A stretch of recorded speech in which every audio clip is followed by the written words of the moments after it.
빌립보서 4장 4절부터 8절까지의 말씀입니다. 함께 읽습니다. 주 안에서 항상 기뻐하라. 내가 다시 말하노니 기뻐하라. 너희 관용을 모든 사람에게 알게 하라. 주께서 가까우시니라. 아무것도 염려하지 말고 다만 모든 일에 기도와 간구로 너희 구할 것을 감사함으로 하나님께 아뢰라. 그리하면 모든 지각에 뛰어난 하나님의 평강이 그리스도 예수 안에서 너희 마음과 생각을 지키시리라. 아멘. 하나님의 호칭 중에 하나가 여호와 살롬입니다. 여호와 살롬이라고 하는 말은 하나님은 평강이다 라는 뜻인데, 이 말씀이 기록된 곳이 사사기 6장입니다. 사사기 6장 22절부터 24절까지를 한번 보겠습니다.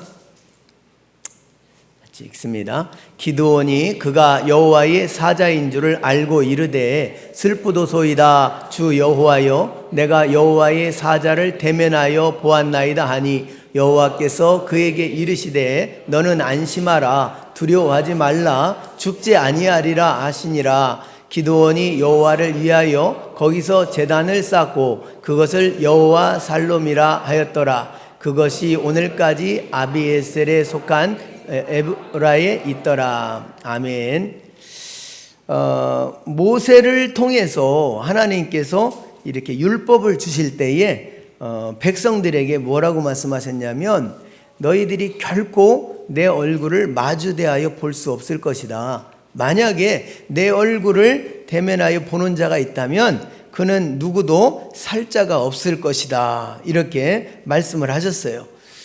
왜 그럴까요?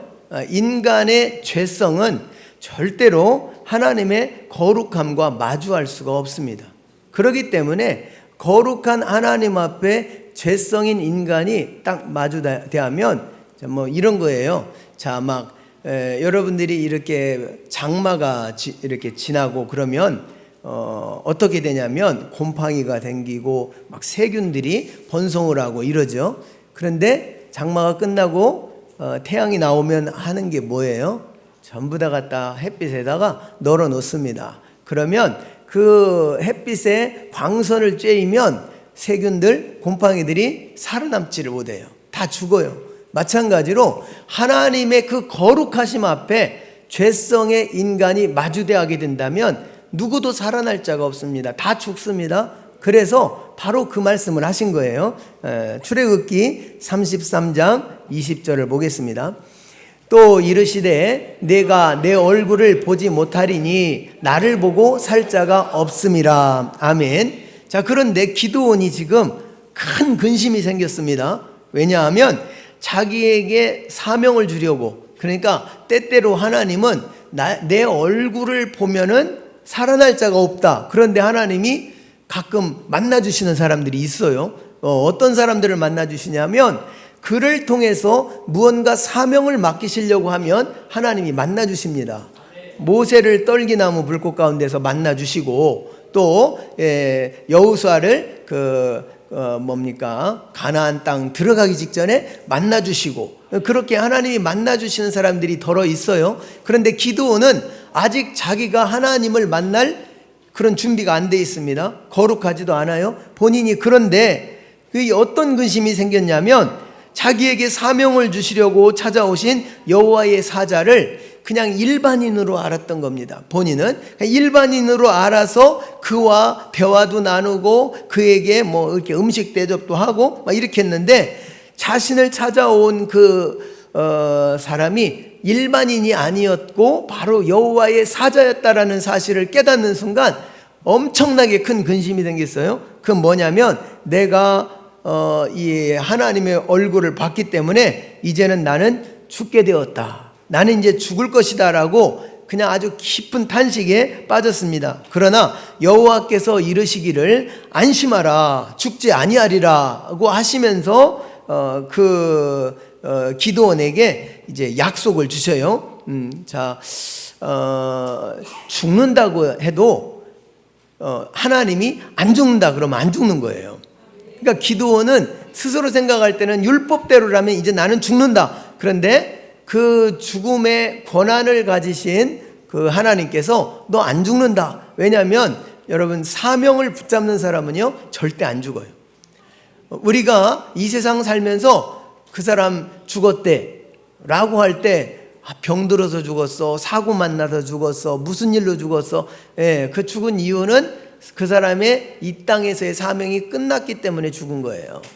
절대로 여러분, 제가 이렇게 늘 방송을 들어봐도요, 어떤 사람은 아주 폐차가 될 직전인데도 아직 폐차가 돼버렸는데도 거기서 멀쩡하게 살아나온 사람이 있고, 어떤 사람은 경미한 접촉사고인데 죽어버린 사람이 있고, 도대체 이게 뭐냐. 그런데 이 성경을 보면서 해답을 찾았어요.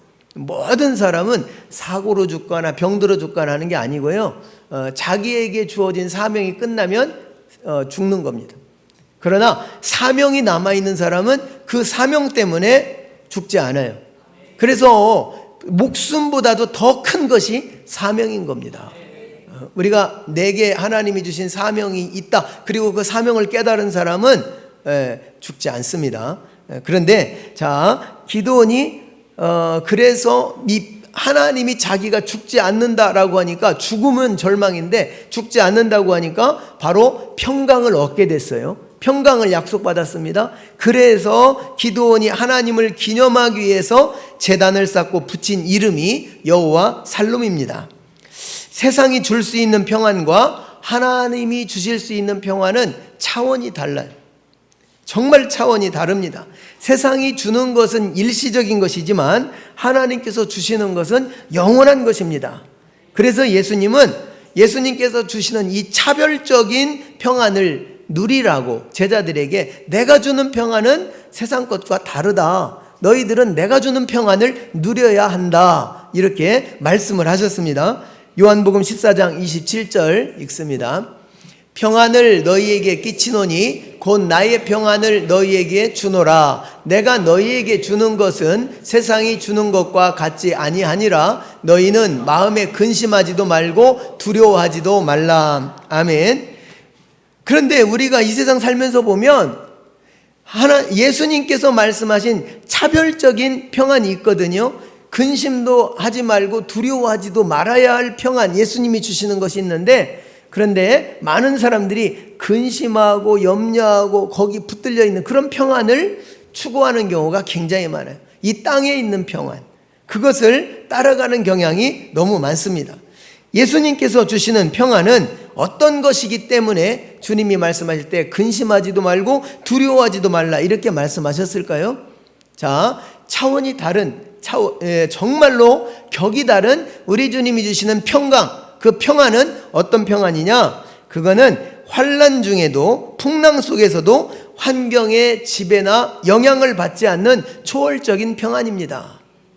여러분들은 초월적인 평안을 경험해 보셨습니까? 초월적인 평안.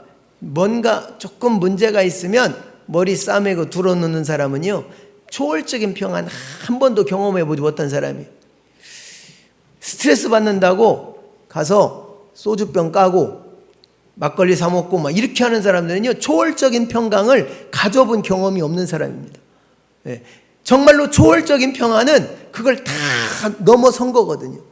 그러니까 세상이 주는 평안은 환경의 지배를 받게 돼 있습니다.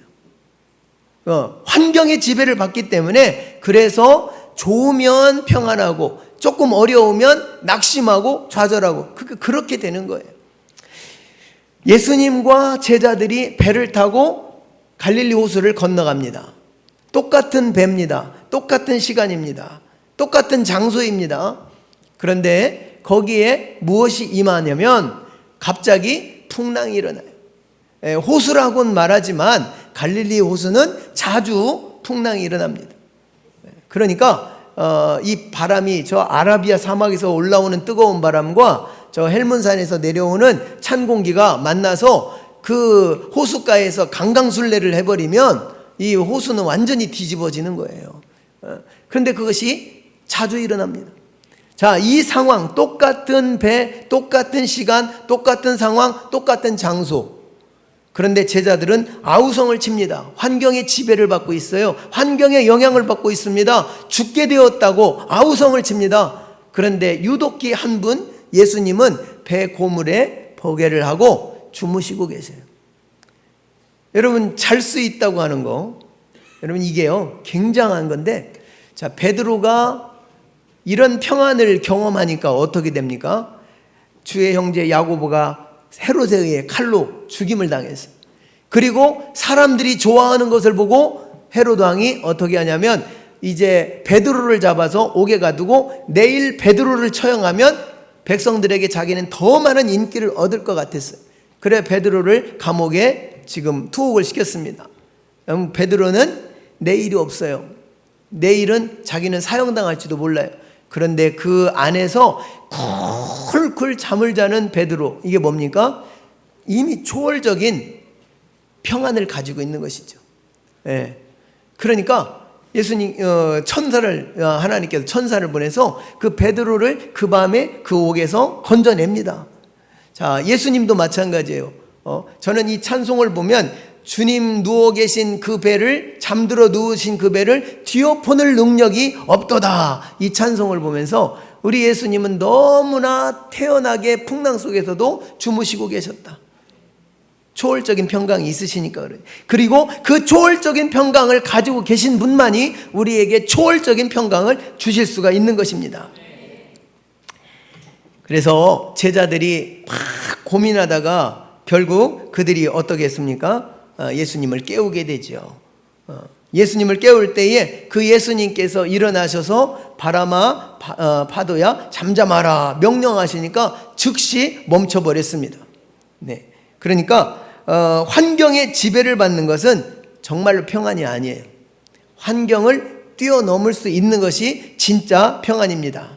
그러므로 진정한 평안은 환경의 영향이나 지배를 받는 것이 아니고 정말로 그걸 뛰어넘어가야 되는데, 제자들이 죽음 직전에 할 수 있었던 유일한 것은 무엇일까요? 예수님을 깨우고 예수님을 부르고 예수님께 도움을 요청하는 것, 그것이었습니다.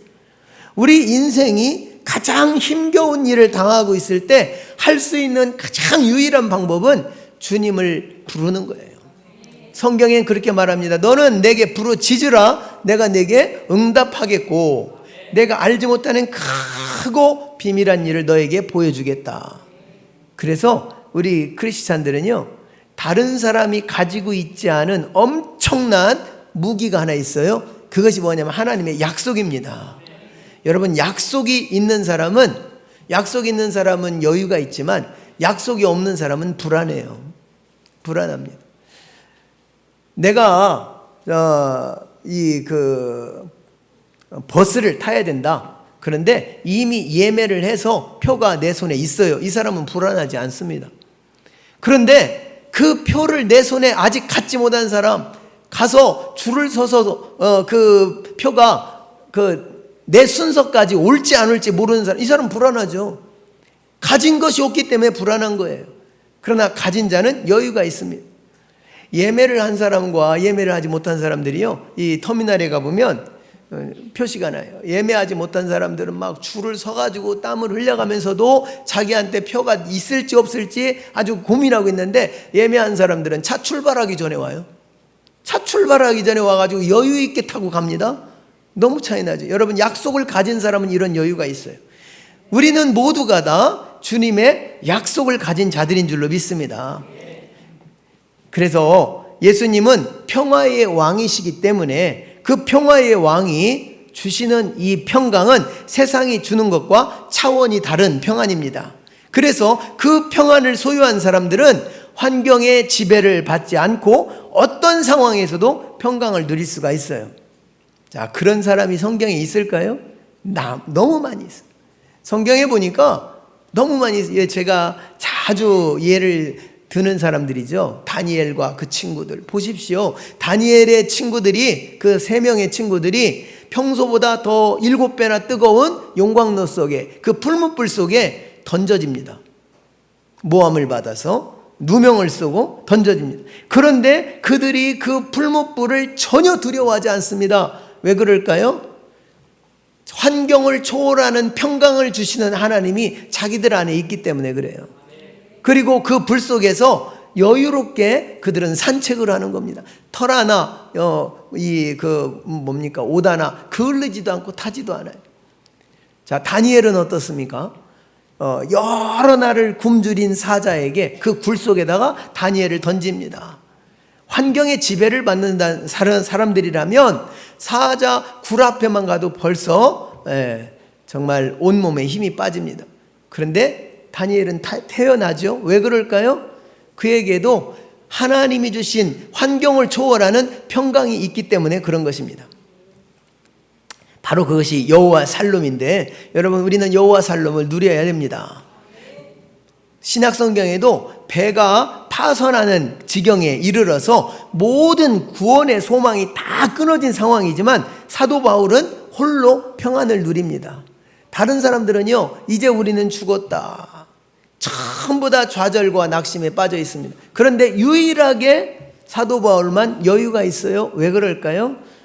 사도 바울은 하나님과 교제하는 사람이에요. 주님 앞에 기도하는 사람이에요. 그리고 주님의 음성을 들었습니다. 약속을 받았습니다. 바울아, 두려워하지 마라. 너 죽지 않는다. 그리고 이 배에 있는 276명 다 너에게 준다. 그들을 다 구원시켜라. 그리고 너는 반드시 로마 황제 앞에 서게 될 것이다. 그런데요, 그게 바로 사명이에요. 로마 황제 앞에 서야 되는 것이 사명이고, 이 배에 타고 있는 267명을 다 구원하는 게 내 사명인데 죽을 수가 있어요? 안 죽죠. 그 약속을 가지고 있기 때문에, 그래서 바로 이 사도 바울도 여유를 가질 수가 있었습니다. 인간은 육체를 가지고 있는 동안은 단 하루도 크고 작은 다양한 근심이나 염려가 없을 수 없습니다. 여러분, 근심 없는 사람이 있을까요? 염려 없는 사람이 있을까요? 다 있어요. 큰 근심만 근심이냐? 아닙니다. 점심 뭐 먹지? 이것도 근심이에요. 근심, 이것도. 오늘 저녁은 뭘 먹지? 이것도 근심이에요. 어떤 일을 처리해야 되는데 이 일을 어떻게 해야 되지? 이것도 근심이에요. 여러분, 인간이 육체를 가지고 살아가는 동안에는 크고 작은 모든 근심과 걱정과 염려, 이런 모든 것들이 다 존재합니다. 즉, 하루도 평안한 날이, 평안한 환경이 없다는 얘기예요. 여러분, 오해하지 마십시오. 어떤 사람들은 보면요, 저 사람은 왜 이렇게 평안하고 저 사람은 왜 이렇게 잘 되고 그러나 그 사람도 힘겨운 일이 있어요. 이걸 소위 말하는 그런 겁니다. 내 감기가 다른 사람의 암병보다 더 아파요. 그 사람은 죽느냐 사느냐의 그 갈림길에 있는데도 불구하고 내 감기가요, 훨씬 더 아프게 느껴지는 거예요. 그러다 보니까 나는 힘들고 다른 사람은 다 평안한 줄 알죠? 아니요. 모든 사람이 다 문제가 있습니다. 그러면 이 문제 언제 끝납니까? 육체가 끝나야 끝나는 거예요. 육체가 있는 동안에는, 여러분, 우리 육체에 있는 게 뭡니까?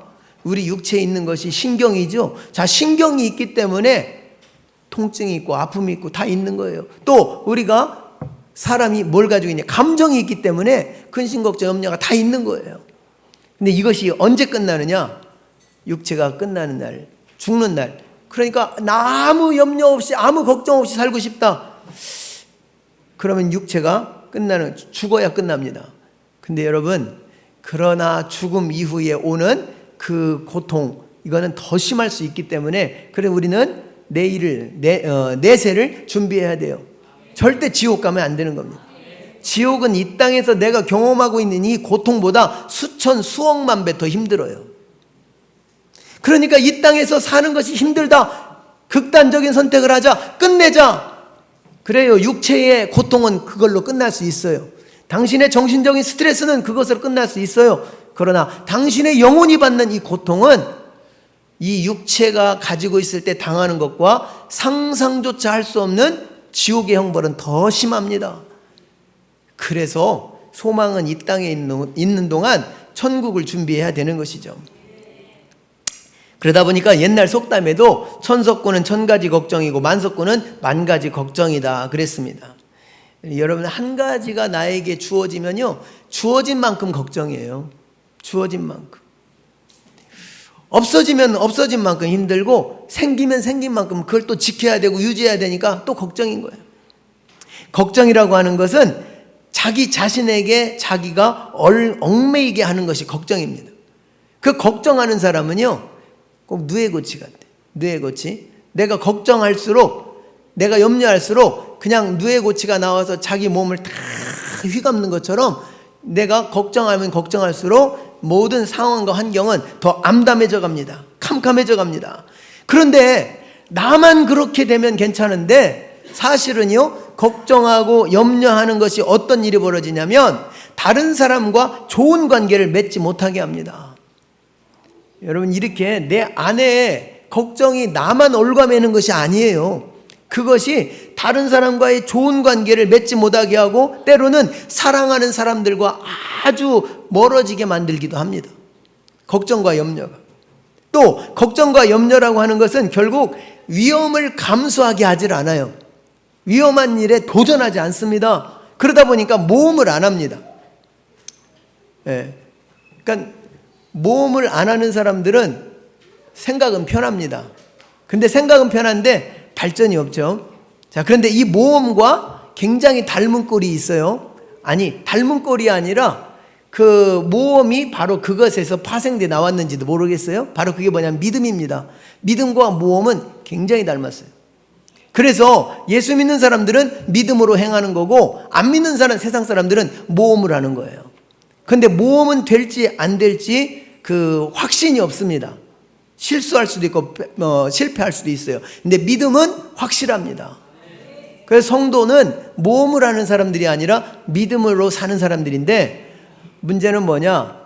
근심과 걱정과 염려에 매여 있는 사람들은 자신도 올가매여 있지만 다른 사람에게도 영향을 주고 결국은 뭐냐면 스스로 모험을 하지 못하게 한다. 결국 이게 뭐냐면 궁극적으로는요, 걱정과 근심과 염려에 사는 사람들은 주님이 원하시는 바가 무엇인지를 실천하지 못할 수도 있어요. 결과적으로. 왜냐하면 내가 염려하는 것을 내가 못하잖아요. 그런데 염려하는 것을 내가 도전하지 못하는 것 이상으로 하나님이 내게 요구하시는 것, 내가 실패하면 어떡하지? 내가 염려하면 어떡하지? 안 해요. 자, 달란트 비유에서도 보면 5달란트 받은 사람이 자기가 5달란트를 가지고 5달란트를 남길 수 있다라고 하는 확신이 있었을까요? 처음부터? 예, 실패할 수도 있어요. 근데 실패할 수도 있지만 염려하지 않았습니다. 도전했습니다. 그리고 5달란트를 남겼어요. 1달란트 받은 자는 어떻게 했습니까? 실수할 수 있다, 잃어버릴 수 있다, 손해볼 수 있다, 하지 말아야지 묻어뒀어요. 결과적으로 어떻게 되냐면 도전한 사람, 움직인 사람은 성공했지만 내가 잘못하면 큰일 나지. 그래가지고 나중에 주인에게 당신 거 갖고 내가 실수할까봐 묻어뒀습니다. 여기 있습니다. 엄청나게 책망을 받는 그런 광경을 보게 됩니다. 그래서 걱정이라고 하는 것은요, 결국 뭐냐? 믿음이라고 하는 그 삶을 방해합니다. 그러니까 믿음이라고 하는 아주 견고한 반석을 조금씩 금이 가게 만드는 것이 걱정과 염려예요. 저는 많은 사람들에게 접하면서 이야기를 해보는데요, 어떤 일을 향해서 도전하고 그걸 이루어가는 사람들은요, 걱정이나 염려를 그렇게 많이 하지 않습니다. 그러나 한 발짝도 못 나가는 사람들은 거의 다 걱정과 염려에 매여 있어요. 안 되면 어떡하지? 실수하면 어떡하지? 못하면 어떡하지? 신학교 다닐 때는 우리 친구들이 다 그냥 다 목회한다고 하더라고요. 다 목회한다고. 근데 지금 이제 한 40년 지나가가지고 이렇게 동기들 카톡방 막 이렇게 돼서 100여 명 막 이렇게 모여 있는 걸 보면 그냥 시골에서 농사 지고 있는 친구도 있고 이삿짐 센터 사장하는 사람도 있고, 그러니까 이게 다양해요. 다양해. 아니 근데 그때는 막 다 그냥 했는데 왜 못하냐? 자기가 못할 어떤 문제들 앞에서 부딪히는 거예요. 나는 안 된다. 이건 할 수 없다. 거기 부딪혀가지고 못 나가더란 말이죠. 사랑하는 성도 여러분, 그렇기 때문에 우리는 이 믿음의 그 반석이 금이 가면 절대로 안 됩니다. 금이 간 거는요, 어느 순간에 깨지게 돼 있어요. 이 바위를 깨는데 보니까, 바위를 깨는데 그런 걸 사용하더라고요. 이게 정 같은 걸로 다 이렇게 막 박아요. 쪼개려고 하는 그 박아가지고 계속 하다 보면 어느 순간에 금이 조금씩 갑니다. 나중에 어느 순간에 그 거대한 바위가 쫙 쪼개져 버려요. 여러분, 사단이 우리에게 염려를 주고 근심을 주는 거는요, 우리의 견고한 믿음의 바위가 조금씩 금이 가게 하는 거예요. 어느 순간에 그 쫙 쪼개져 버리면 아무짝에도 쓸모 없어집니다. 그런데 자, 빌립보 성도들을 향해서 바울이 편지를 쓰면서 뭘 했느냐면, 자, 염려하고 근심하면 결국은 무엇이 무너진다? 믿음이 무너진다. 믿음이 무너지면 어떻게 되는가? 성도들은 당연히 무너지겠죠. 그래서 이 감옥에서 그것을 우려한 바울이 성도들에게 뭐라고 말하냐면, 제발 염려가 없기를 바란다. 대신 기도하기를 바란다. 라고 하면서 편지글을 써준 것이 이 빌립보서입니다. 그런데 오늘 본문에 보면 아무것도 염려하지 말고 라고 말했는데, 자, 이 아무것도 염려하지 말고 해서 아무것도, 이것이 현대적인 용어로 풀어본다면 무슨 말이냐면 이런 거예요. 너 해고당했어도 염려하지 마, 이런 말이에요. 여러분, 어떻게 해고당하면 염려가 안 됩니까? 그냥 나 혼자일 때는 덜해요.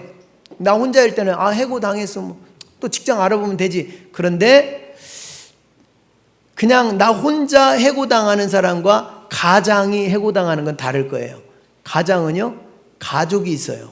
가족이 있기 때문에 이제부터 그러면 우리 가족 뭐로 먹이 살리지? 굉장히 힘들어지는 거죠. 그런데도 이게 뭐라고 말하냐면, 염려하지 마라. 성경이 이렇게 말해요. 왜요? 초월적인 평강이 주님 안에 있기 때문에 말씀하시는 거예요. 또 친구에게 배신을 당했다고 해도 염려하지 마라. 사업이 부도가 났다고 해도 염려하지 마라. 부당하게 이혼을 당했다고 해도 염려하지 마라. 내가 건강을 잃었다고 해도, 그리고 정말 억울한 일을 당했다고 해도, 어떤 상황에 직면했다 할지라도 그 상황에 빠져서 염려하거나 걱정에 사로잡히지 마라. 바로 이렇게 글을 쓰고 있는 겁니다. 모든 것이란 말, 아무것도라고 하는 말이 성경에 자주 나온단 말입니다. 영어로 말하면 all thing 이런 단어죠. 전부 다. 어떤 상황에 처하든지 전부 다 하나님이 주시는 평강을 누리라는 것입니다. 사실 이 편지글을 쓰고 있는 바울의 형편은 누구를 생각해 줄 형편이 처지가 아닙니다. 지금 그는 감옥에 갇혀 있고, 날이 새면 내 생명이 끝날지 아니면 더 연장될지 이거는 내일이 와봐야 알 수 있을 만큼 지금 그런 상황에 처해 있습니다. 그런데 그런 어려운 상황임에도 불구하고 자신 스스로가 하나님이 주시는 초월적인 평강을 누리고 있기 때문에, 그래서 밖에 있는 성도들을 걱정해 주는 거예요. 염려해 주는 거예요. 너희들은 제발 믿음에서 이탈하면 안 된다. 성도들이 하나님을 향한 신뢰가 무너지면은요, 믿음에서 이탈하게 돼 있습니다. 그러면 믿음에서 이탈하게 되면 결국 어떻게 됩니까? 여러분, 우리가 믿음에서 이탈하는 것은 이거와 똑같아요. 여러분, 동물의 왕국을 보시면 이렇게 누떼라든가 이런 초원의 동물들이 이렇게 다 모여 있으면 사자가 감히 어느 거 하나를 이렇게 공격을 하지 못합니다. 공격을 하지 못해요. 그런데 언제 공격을 하느냐? 그 무리에서 이탈된 것이 공격을 당합니다. 이 사파리 같은데, 이렇게 아프리카 이런 데를 가보면 그 자동차, 집차 이런 거 위에 사람들이 걸터 앉아 있죠. 걸터 앉아 있는 사자가 옆에 왔는데 공격을 안 합니다. 공격을 안 하고 쳐다만 봅니다. 왜 그런가 했더니요, 이런다는 거예요. 동물들이 그 집차가 자기 몸보다 크잖아요. 사자가 자기 몸보다 큰데 그 안에 위에 앉아 있는 사람이 뭘로 보이냐면 그거와 한 몸으로 보인대요. 그러니까 공격하다가 자기가 당할 수 있다 싶어서 쳐다만 보지 공격을 안 한다는 거예요. 그런데요, 그 자리에서 이렇게 일어나는 순간 어떻게 공격당합니다. 왜 그러냐면 다른 개체구나 생각하면 공격한다는 거예요. 네, 이게 굉장히 중요한 거예요. 자, 우리가 믿음에서 이탈하는 순간 사단은 목표입니다. 우리가 목표물이 되는 겁니다. 그럼 우리가 믿음 안에 있는 순간은요, 사단이 절대로 공격할 수가 없습니다. 그래서 우리가 모든 염려를 버리고 그러면 어떻게 해야 되느냐? 굳건하게 서서 하나님께 기도하라, 이렇게 권면하고 있는 것입니다. 염려하는 것들의 최악의 상황은 하나님을 향한 이 신뢰가 무너지는 거예요. 아니, 사람이 걱정할 수도 있지, 염려할 수도 있지, 그게 아니라 염려와 걱정이 가져다주는 최악의 상황은 바로 하나님을 향한 믿음, 신뢰가 무너진다, 그런 얘기죠. 여러분, 이게 무너지면, 하나님과의 관계가 무너지면 우리는 소망이 없습니다. 그래서 예수님께서는 염려가 얼마나 하나님 앞으로 나아가는 일에 방해가 되는지를 자주 말씀해 주셨어요. 하나님은 들의 풀 한 포기를 봐라, 길쌈 수고하지 않아도 하나님이 입히신다. 공중의 새를 보라, 그가 창고를 짓지 않았어도 하나님이 먹이신다. 근데 제가 이번 야복나루 기도회 때도 말씀드렸지만 하물며라는 단어가 성경에 하물며 너희일까 보냐. 하물며. 네? 여러분들이 저 공중에 새 한 마리만 또 못합니까? 저 들에 이름 없는 들풀 한 포기만 또 못합니까? 아니죠. 나는요, 하나님의 자녀예요. 그분의 백성입니다. 선택받은 자입니다. 그렇다고 한다면, 자, 풀 한 포기도 내가 입히고 새 한 마리도 내가 먹인다면 하물며 너희일까 보냐 하면서 뒤에 붙어있는 수식어가 믿음이 적은 자들아. 우리에게 어떤 문제에서 우리가 벗어나지 못하는 이유는 믿음이 적어서 그래요. 믿음이 없어서 그런 것입니다. 그러므로 하나님을 향한 신뢰가 있다면 염려는 필요 없는 것입니다. 전혀 필요 없는 것이에요. 마태복음 6장 31절 32절을 읽어보겠습니다. 그러므로 염려하여 이르기를 무엇을 먹을까, 무엇을 마실까, 무엇을 입을까 하지 말라. 이는 다 이방인들이 구하는 것이라. 너희 하늘 아버지께서 이 모든 것이 너희에게 있어야 할 줄을 아시느니라. 아멘. 그러니까 하나님은 우리에게 있어야 할 걸 다 아시는 분이에요. 그런데 자주 말씀드리는 거죠. 다 아시는데 언제 주시느냐? 구하는 자에게 주신다는 거예요. 기도는 그래서 정말로 하나님의 것을 마음대로 가져다 쓸 수 있는 나의 유일한 통로가 기도입니다. 근데 기도는요, 제한이 없어요. 한계가 없어요. 여러분들이 은행에서, 통장에서 돈을 꺼내다 쓸 수 있는 것은 얼만큼입니까? 정해진 만큼이에요. 정해진 만큼. 내가 넣어놓은 만큼 꺼내다 쓸 수 있고, 그거보다 더 쓰려면은 마이너스 통장 이런 거 한도 정해진 만큼에서만 가져다 쓸 수 있지 더는 못 꺼내요. 그런데 기도는 뭐냐? 무한정이에요. 무한정. 하나님이 우리에게 무엇이든지 원하는 대로 구하라, 내가 이루리라 하셨습니다. 그래서 아무것도 가진 것이 없어도 자신 있는 게 뭐냐면 하나님이 내 아버지시니까 자신 있는 거예요. 네. 그래서요, 이 목회를 해보니까 최고의 자원은 하나님밖에 없어요. 어떤 때는 이 돈이 어디서 나오나 나올 데가 없어요. 근데 하나님은 다 가지고 계셔요. 하나님. 사람들은요 그럽니다. 우리 교회 성도가 20명밖에 안 되는데 20명 갖고 어떻게 하나? 여러분, 하나님은요 그 20명 갖고도 하지만은 20명 아닌 그 밖에 사람을 가지고도 하십니다. 그 전에도 한번 간증을 드린 적이 있어요. 우리 지방의 어느 교회가 목사님이 그냥 교회가 막 비도 새고 뭐하고 아주 그냥, 그래서 건축의 꿈을 가지셨어요. 근데요 아무것도 없어요. 근데 이 목사님이 기도를 많이 하셔요. 계속 기도했어요. 그때 하나님께서 역사하시는데 그 할아버지 할머니들만 있는 그 교회에 그 자손들이 전부 다 뭐 외국에 나가 있는 자녀, 뭐 객지에 나가, 다들 잘 살아. 그런데 아버지 어머니가 교회 건축을 위해서 막 걱정하신다. 자기들이 헌금 다 보내가지고 교회 막 번듯하게 해줬어요. 그 하나님이 감동하시면 여러분 진짜 하나님이 감동하시면 신기한 일이 벌어집니다. 자, 부산의 세계로교회 손현보 목사님이라는 분 계시죠. 네, 이분이 신학교 어디서 다니면서 졸업했다고 그랬어요? 절에서. 누가 용돈 줘서? 네, 주지승이 용돈 줘서 그 돈 가지고 신학교 다녔어요. 자, 하나님이 하시면 여러분 불신자도 감동시켜요. 저도 경험을 했어요. 신학교 다닐 때 저도 불교인에게 용돈 받고 등록금 보태주고 저도 그렇게 학교 다녔어요. 하나님이 하시는데 아니 그 주머니 저 주머니 따질 거 없다니까. 다 하나님 거라니까. 그러면 그걸 내가 누릴 수 있는 방법은 뭐밖에 없냐? 기도밖에 없어요. 내가 할 수 있는 게 뭡니까? 누구한테 가서 구걸하겠어요? 저도 신학교 다닐 때 그 노가다 아르바이트를 좀 했어요. 근데 그거 가지고 등록금 안 채워지더라고. 그래서 제가 결론 내린 거 뭐냐? 이렇게 힘들게 뭐 일할 뭐 있나? 하나님이 물 주신대. 그래서 제가 그다음부터 선택한 게 뭐냐? 등록금 고지서 나오면, 여러분 등록금 고지서 나오면 누구한테 갖다 줘야 돼요? 부모님한테 갖다 줘야 되지. 근데 부모님도 돈 없는 거 뻔히 아는데 어디다 갖다 줘?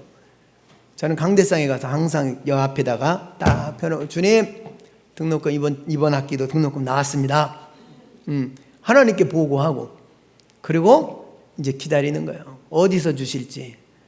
참 여러분 믿는다고 하면서 기다리는 게 얼마나 초조한지 모릅니다. 초조한지. 아니 진짜 등록 마감 몇 시간 전에 등록금이 생긴 적도 한두 번이 아니에요.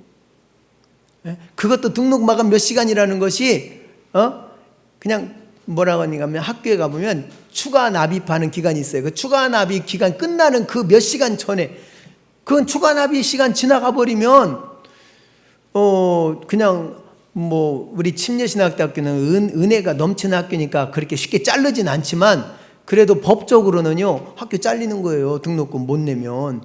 그런 상황에 막 이렇게 몰렸을 때 저 대전 목동의 침례신학대학교에 제 6강의실 밑에 식당이 있어요. 저 기도실이 있어요. 그리고 기도실 옆에가 2층이 식당입니다. 금식 기도하려면 식당 밥 냄새 때문에 힘들어요. 그래도 기도실에 가서 하나님 앞에 막 기도하죠. 돈 달라고. 등록금. 그래서 여러분 이 믿음 있는 사람들은 뭐가 오냐면 배짱이 옵니다. 배짱. 믿음이요. 그럼 그 배짱이 무슨 배짱이냐? 하나님, 나 신학교 졸업 못하면 하나님 손해요. 여러분 이런 배짱 부릴 수 있어야 돼요. 주님 나 쓰시려면 돈 줘야지. 나 학교 못 다니면 일꾼 하나 못 세우면 당신 손해지. 당신 손해. 아마 그러면서 막 하나님 앞에 기도했어요. 그러니까 돈이 날라와요. 여러분들 돈이 날라온다는 걸 아십니까? 돈이 날라와요. 아니 막 우편으로 온다니까요. 저 옛날에는 지금 이런 온라인이 아니에요. 옛날에는. 그러니까 뭐냐면 우체국에 가면 소액환이라는 게 있어요. 우편환. 그러면은 막 이렇게 가서 보면은 뭐 편지가 하나 와 있어요. 보면은 소액환 막 가지고 우체국에 가면 돈을 바꿔주는 거예요. 그런 거. 그렇게 돈이 날라와요. 사람들이 막 그냥 친구들끼리 돈 모아가지고 저 찾아. 왜 찾냐고 그러니까 등록금 보태라고.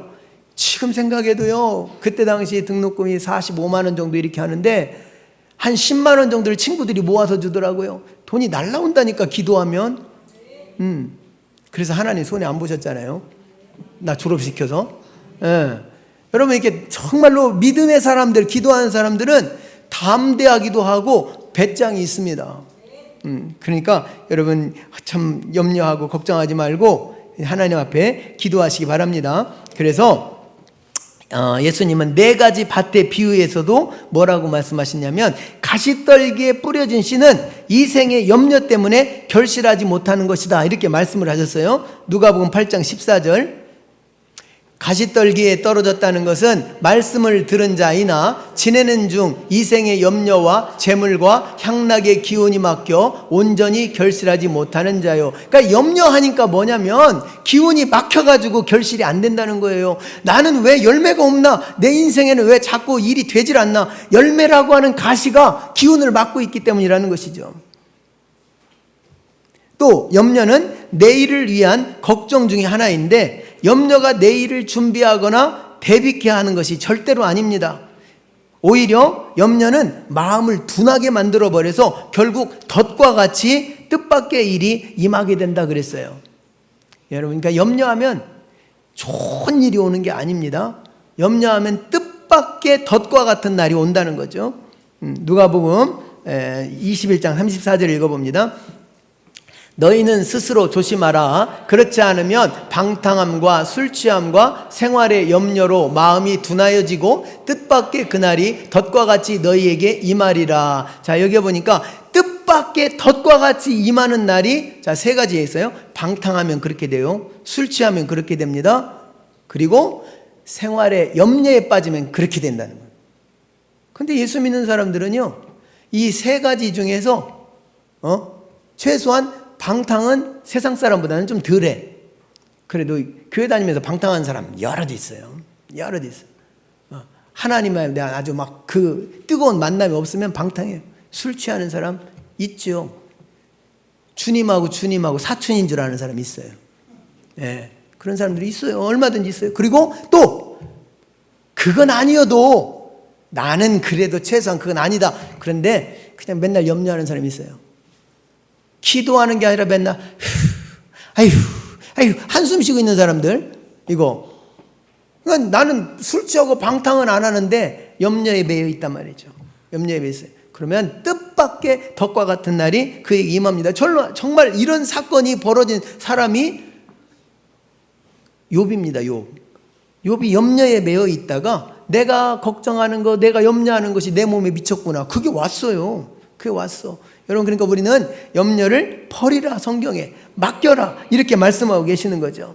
염려는 결코 믿음의 행위가 아닙니다. 그래서 베드로는 성도들에게 권면하기를 너희 모든 염려를 주님께 맡겨버리라, 이렇게 했습니다. 자, 맡긴다고 하는 것은 믿음이 없이는 불가능한 거예요. 믿음이 없이는. 늘 그런 표현합니다만 우리 아기를 어디다 맡겨요? 믿을 만한 사람한테 맡기죠.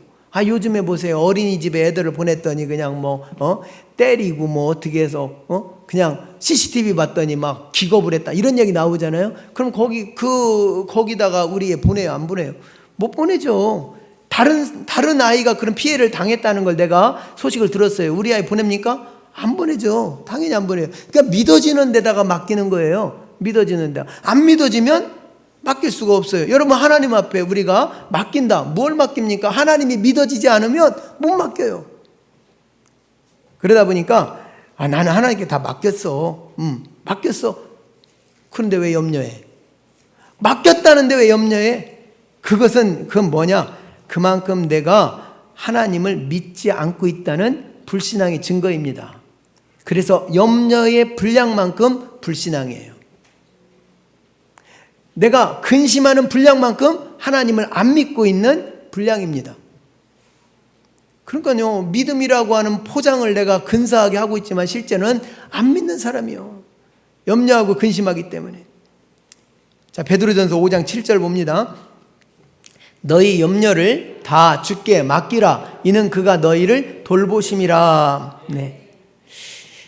예수님은 염려가 결코 문제의 해답이 아니라고 말씀하셨습니다. 만약에 염려가 해답이라고 했다면 우리 예수님은 어떻게 하셨을까요? 더 깊이 염려해라, 그러셨겠죠. 염려가 해답이니까 더 깊이 근심해라, 그랬겠죠. 그런데 한 번도 염려를 깊이 해라, 더 많이 해라 하신 적이 없어요. 왜냐하면 그건 해답이 아니니까. 염려라고 하는 것은 더 큰 불씨만 될 뿐입니다. 염려하면 더 큰 불씨만 일어나요. 그래서 마태복음 6장 21절 한번 봅니다. 마태복음 6장 21절. 너희 중에 누가 염려함으로 그 키를 한 자라도 더할 수 있겠느냐? 절대로 염려해서 키 한 자 크지 않는다. 절대로 염려해서 키 클 것 같으면요, 염려하죠. 염려해서 키 크지 않는다. 똑같은 거예요. 그러므로 바울은 염려 대신에 기도할 것을 권했습니다. 염려는 해답이 없지만 기도에는 해답이 있기 때문이죠. 기도에 대한 응답은 하나님의 약속입니다. 야곱은 형의 낯을 피하여서 하란 땅에 20년 동안 도피 생활을 했지요. 그런데 20년 동안 그 떨쳐버릴 수 없었던 염려가 한 가지 있습니다. 그건 뭐냐면 내가 돈을 많이 벌으면 뭐해? 내가 가족을 이렇게 많이 형성하고 이렇게 행복한 하루하루를 살으면 뭐해? 계속 야곱에게 걸리는 한 가지가 있어요. 그건 뭡니까? 나는 이 땅에 살아야 할 사람이 아니에요. 하나님의 약속이 있어요. 아버지로부터 받은 축복의 약속이 있어요. 그 가나안 땅으로 가야 돼요. 그런데 그 가나안 땅으로 가는 골목에는 누가 있습니까? 나를 죽이려고 서 있는 쌍둥이 형 에서가 있습니다. 이게 평생 해결할 수 없는 고통의 문제였습니다.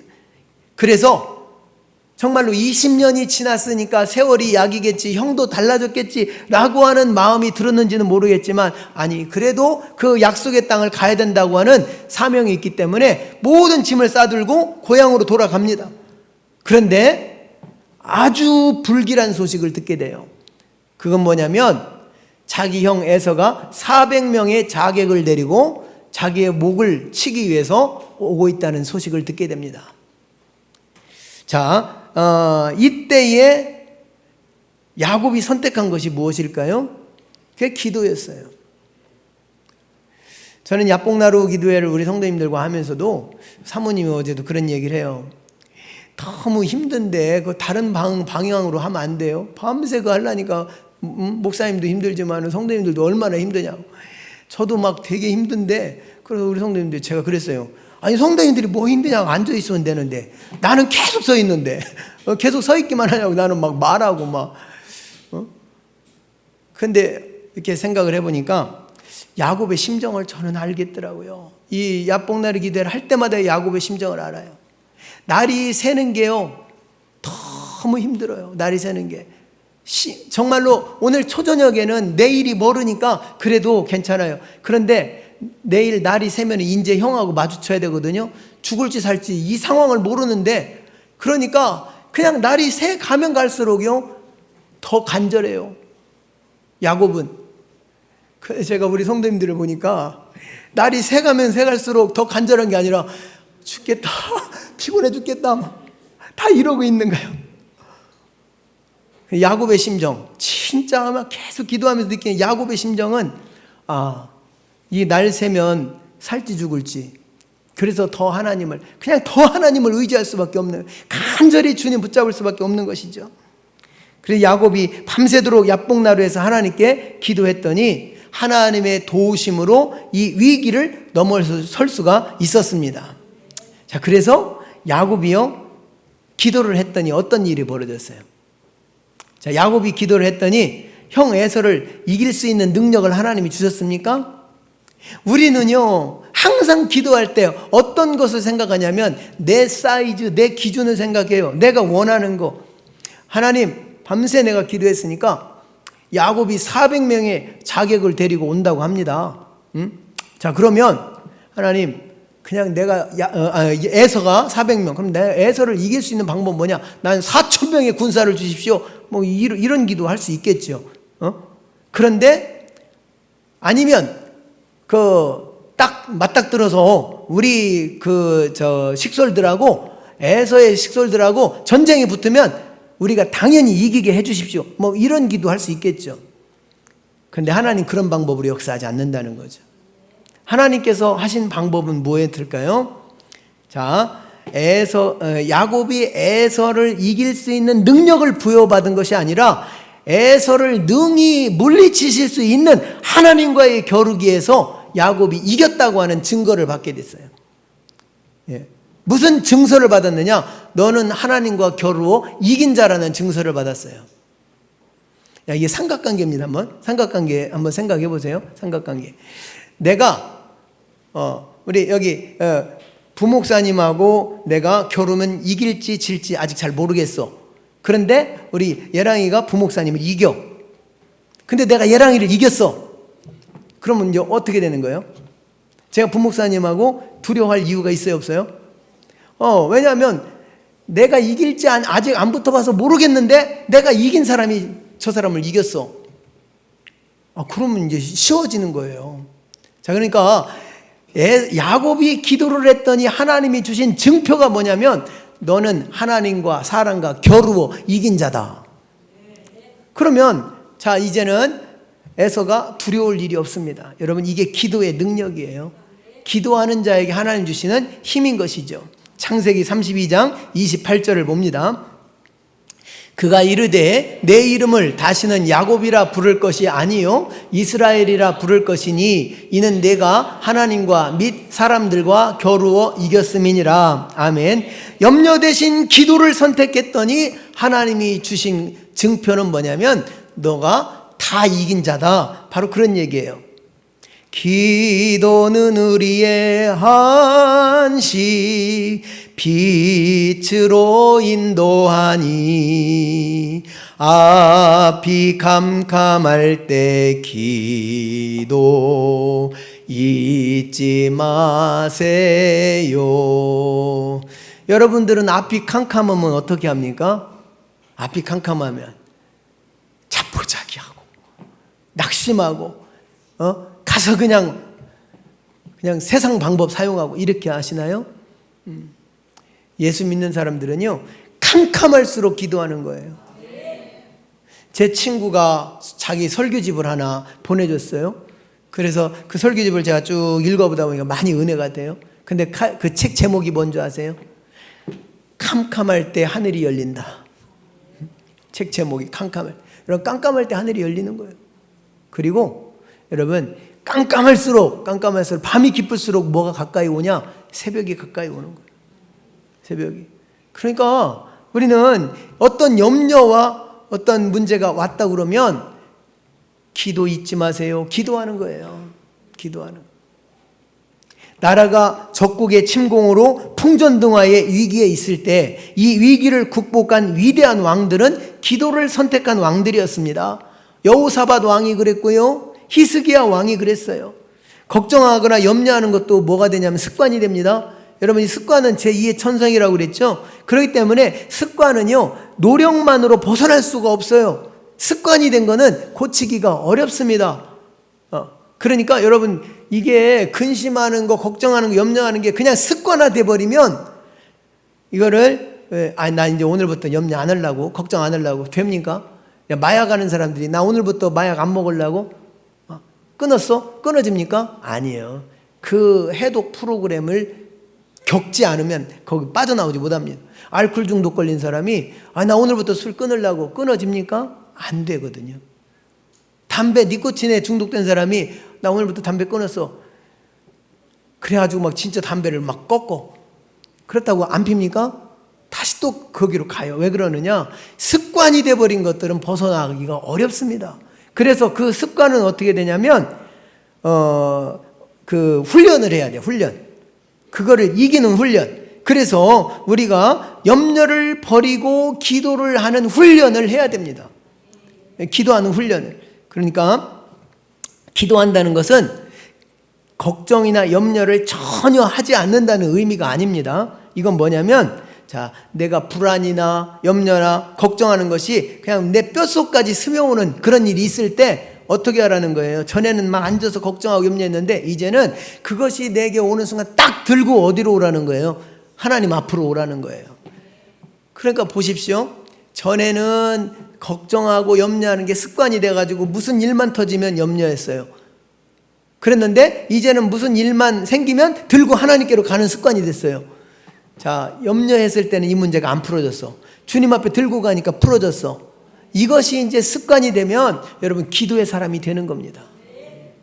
제가 어제도 이렇게 아내에게 이런 얘기를 했어요. 충석교회가 참 복받고 행복한 것이 한 가지가 있는데 뭐냐? 우리 교회는 그냥 기도에 미친 사람들이 여럿 있다. 기도하고 싶어서 몸부림치는 사람들이 여럿 있다. 난 그것 때문에 우리 교회가 행복하다. 예. 우리 성도들 보면 그냥 어떻게 하든지 막 기도하고 싶어서 그냥 이 몸이 막 그냥 그런 분들이 여럿 있어요. 여럿. 그런데 더 행복하려면 전교인이 다 그랬으면 좋겠어. 막 기도에 그냥 막 온몸이 그냥 이렇게 훈련이 되어 있으면 더 좋겠어요. 그래서 하나님께서 우리에게 요구하시는 것은 염려를 버리고 모든 일에 기도와 간구로 구할 것을 감사함으로 하나님께 아뢰는 것을 하나님이 원하십니다. 그래서 하나님은 어떤 분입니까? 평강의 하나님이에요. 하나님의 성품은 평강입니다. 그러므로 우리에게는 결코 근심거리를 주지 않는다는 거예요.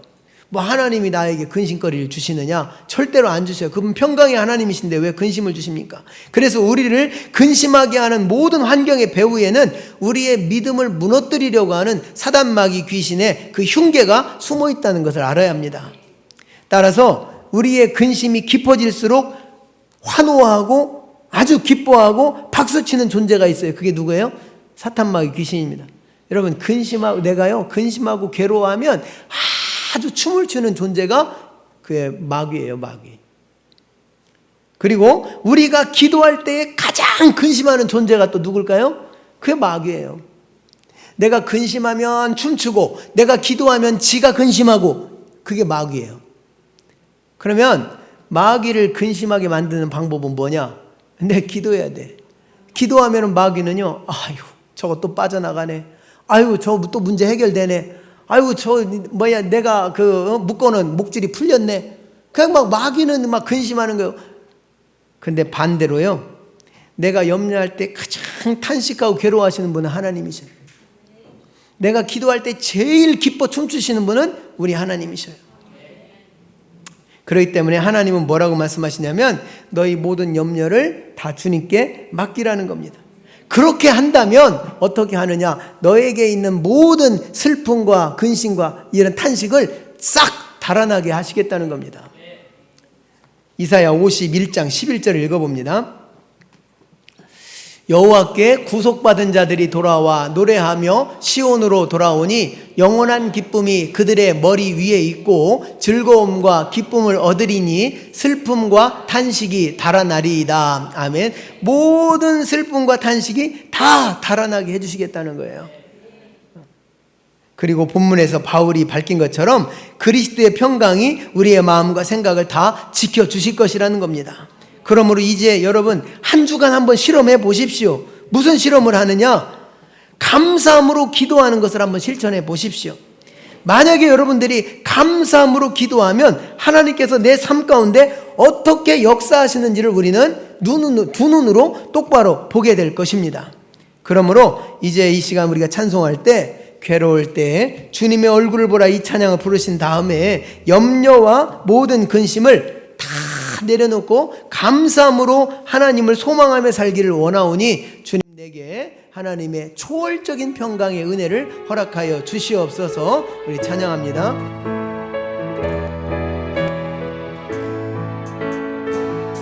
괴로울 때 주님의 얼굴 보라 영화의 주님 바라보아라 세상에서 시달린 친구들아 위로의 주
자유케 하시고 초월적인 기쁨, 초월적인 평안을 주시는 내 주님을 향하여 오늘 기도하는 자가 되기를 원합니다.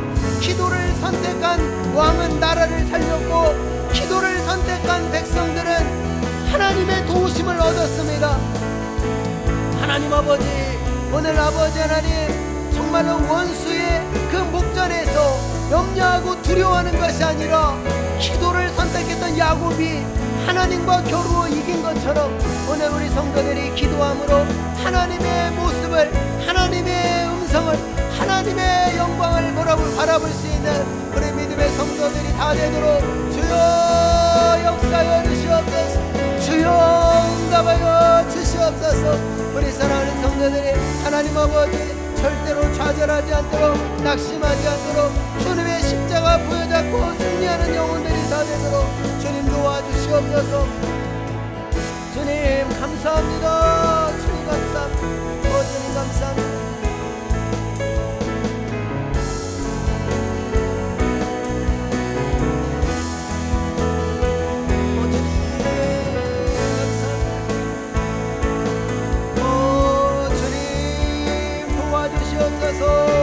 주님 불쌍히 여겨 주시옵소서.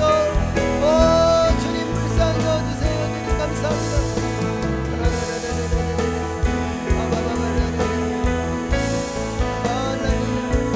내 모든 영 주께 맡겨라. 슬플 때에 주님의 얼굴 보라. 사랑의 주님 안식 주리라. 지금 나의 눈앞에 펼쳐지는 것은 배를 뒤엎어버리는 파도와 흉하게 불어오는 그 풍랑과 같은 상황일지라도, 이제 죽음만이 내 앞길에 가로막혔다고 하는 그런 고통의 순간이라 할지라도 주님, 우리 염려하고 불안해하지 않게 하옵소서. 예수님은 그 상황에서도 주무실 수 있었던 것은 주님은 평강이시기 때문에 그렇습니다. 제자들은 아우성쳤지만 우리 주님 깨워 일어나시니 바람과 풍랑이 잠잠해졌습니다. 사랑하는 주님, 우리에게 바로 이 모든 상황과 환경을 초월할 수 있는 평강을 주시옵소서. 그러기 위해서 우리가 선택해야 할 것은 염려, 불안, 근심, 걱정이 아니라 기도하는 것입니다. 아무것도 염려하지 말고 기도와 간구로 너희 구할 것을 감사함으로 아뢰면 그리스도의 평강이 너희 마음과 생각을 지키시리라 하셨습니다. 우리를 지켜 주시옵소서. 그 평강으로 위로하여 주시옵소서. 나의 믿음을 파괴하려고 염려와 근심으로 내 모든 상황과 환경 속에 파고 들어오는 저주받은 사단마귀, 귀신아, 어둠의 영아, 결박을 받을지어다. 나에게 자신감이 떨어지게 만드는 더러운 귀신아, 떠나갈지어다. 염려, 근심, 걱정, 불안은 지금 사라질지어다. 오장육부, 뼈마디, 관절, 임주, 세포, 혈관 속에 있는 질병의 뿌리는 제거될지어다. 바이러스는 소멸될지어다. 예수의 이름으로 건강 수치는 정상이 될지어다. 건강한 육체가 될지어다. 건강한 정신이 될지어다. 내가 원하노니 깨끗함을 받을지어다. 주님의 말씀이 내게 이루어지게 하옵소서. 예수님의 이름으로 기도합니다. 아멘.